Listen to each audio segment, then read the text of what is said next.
This is the race everyone wants to win. Monaco is special, and special in good and bad ways. To qualify on pole here, everything has to come together perfectly. I'd love to win here. I mean, it's definitely a dream. It's good because there are a lot of French fans here, for myself, for all the drivers, and also in F1. I don't take it as a home race because it's not home, it's not France, but for sure I try to spend time saying thank you to them. So many, I didn't expect it. I had no idea there was a fan zone actually in Monaco. And it's quite full. Yeah, it's so full. There's more people than I expected. But so many. No problem. I'm happy now I got to have food. There you go. I'm going to get all the good answers then. No fussy Alex. I think in terms of general results, the start of the season's been very, very strong. And to now, be in the triple header leading the championship is really, really nice.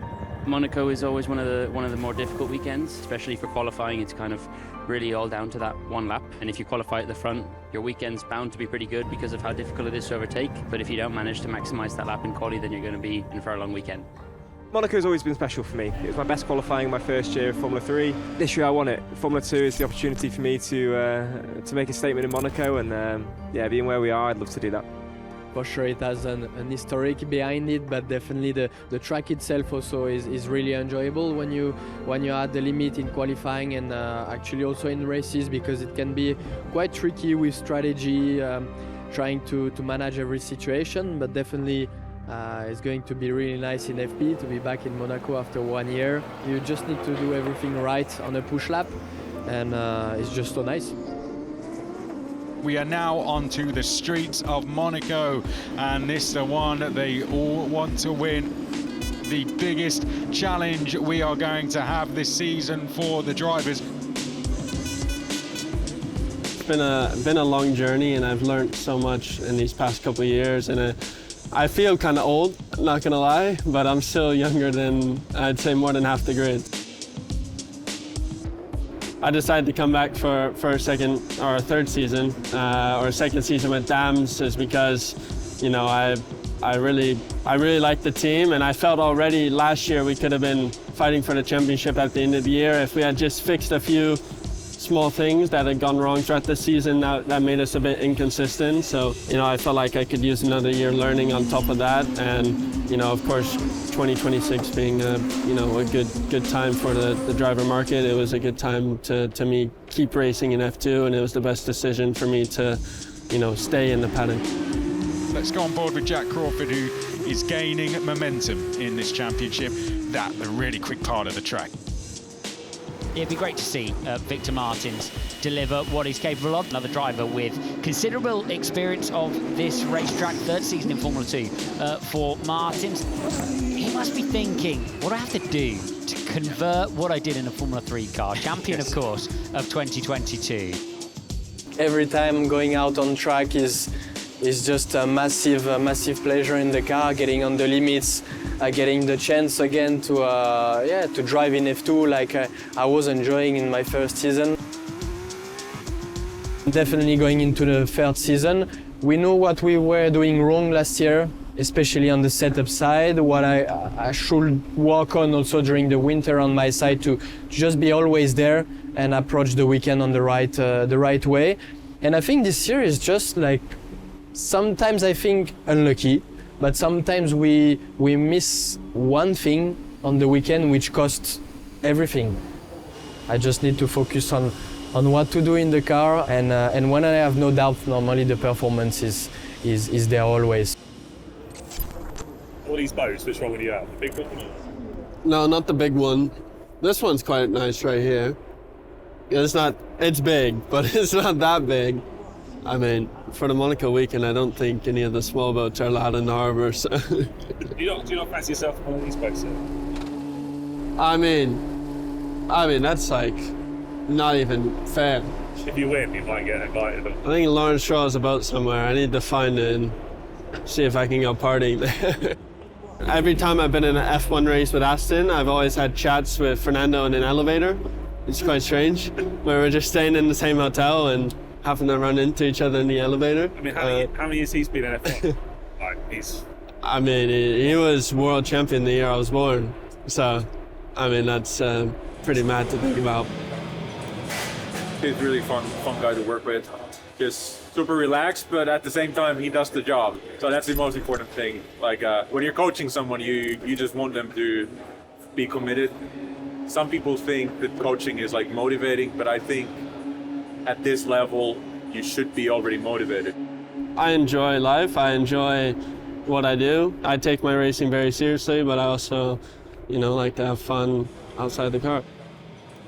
From a mental side, many people think like that you need to be somehow serious and focused, and obviously you need to be focused. You can't be distracted, but sometimes joking around and being relaxed is the right thing to do. Just ease the pressure so you can perform the best.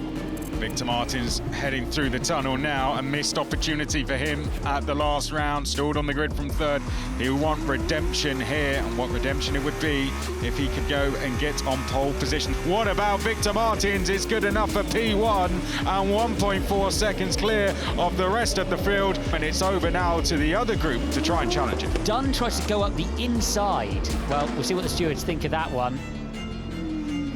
Google nervous, and you'll get a picture of Victor Martins standing on the pit wall watching Alex Dunne. Through the swimming pool, and it's looking good, Alex. It is looking good, but is it enough? Alex Dunne takes the Aramco pole position by 0.003 of a second.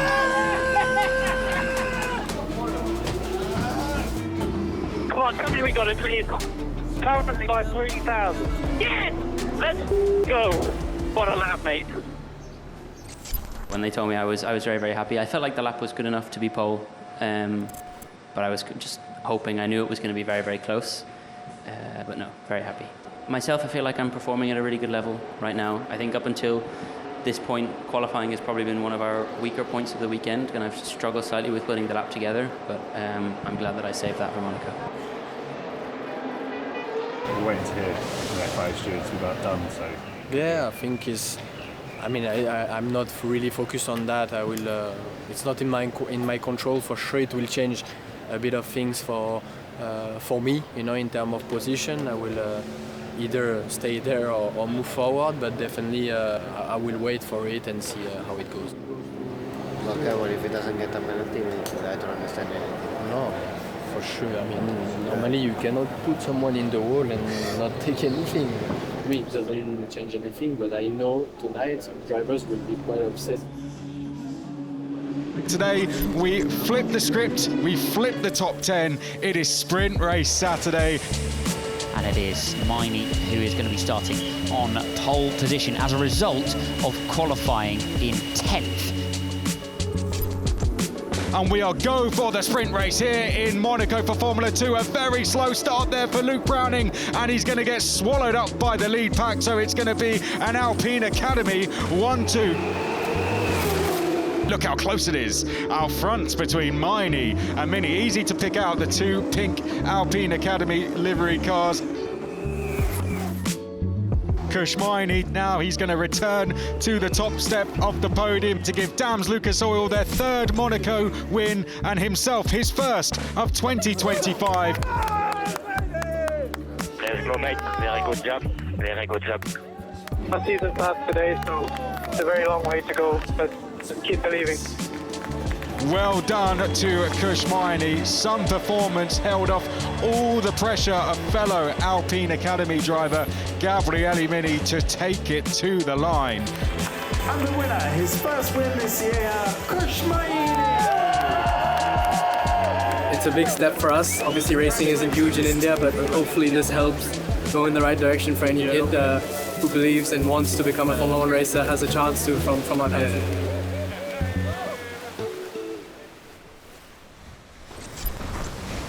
My trainer, he puts it very well. He came from F1 and this is his first year working in F2 with me. And he was like, all his friends were like, oh, you're like in the F1 scene, like it must be so nice. But actually it's, most of the time it's a 6 a.m. wake up to be at the track for 7 for your session at 9. Or, you're there all day, you're super far away from everything. And that's kind of how it is. I mean, it is obviously very nice. It's still way better than being at home for me. I'm an only child actually, so my parents' attention has been solely focused on me, which is maybe a reason why I'm in motorsport to begin with. You know, it's kind of been like a family thing in a way. You know, my parents are quite involved. I like to talk about the racing with them and all that. So, you know, they're very supportive. You know, they always want to help if they can, which is great to have. This is a race which will go right to the wire, one of the most unpredictable of the season, and our pole sitter Alex Dunne will know that. He took his first pole position on Friday. And we are going for the feature race in Monaco. A great launch from Victor Martins. Is he going to take the lead from Alex Dunne? Oh, contact between Victor Martins and Alex Dunne, and there's a pile-up into turn one. Huge incident in the Formula 2 feature race here. Victor Martins is furious there, because he talks to ART. You can understand why. Leo Fornaroli now finds himself in the lead of the race. Beganovic in the wall. Oh no, Dino Beganovic is off. This has worked very, very well for Jak Crawford. Critically though, Fornaroli, Montoya and Lindblad have gone past the pit lane. Jak Crawford out front. This looks to be his day at Monaco. A second win of the season, and it will put him right up to third place in the championship. Jak Crawford, congratulations on the victory. A very, very eventful race out there, but your first feature race win of the year. You must be delighted. Oh my gosh, I don't even know what just happened. I mean, I saw the crash and I was surprised it was a VSC. I kept saying on the radio, this could be a safety car, this could be a safety car, to be ready. And I actually had backed off about 3-4 seconds off my delta right before I came in, just in case. And the perfect scenario happened. It just happened at the right time.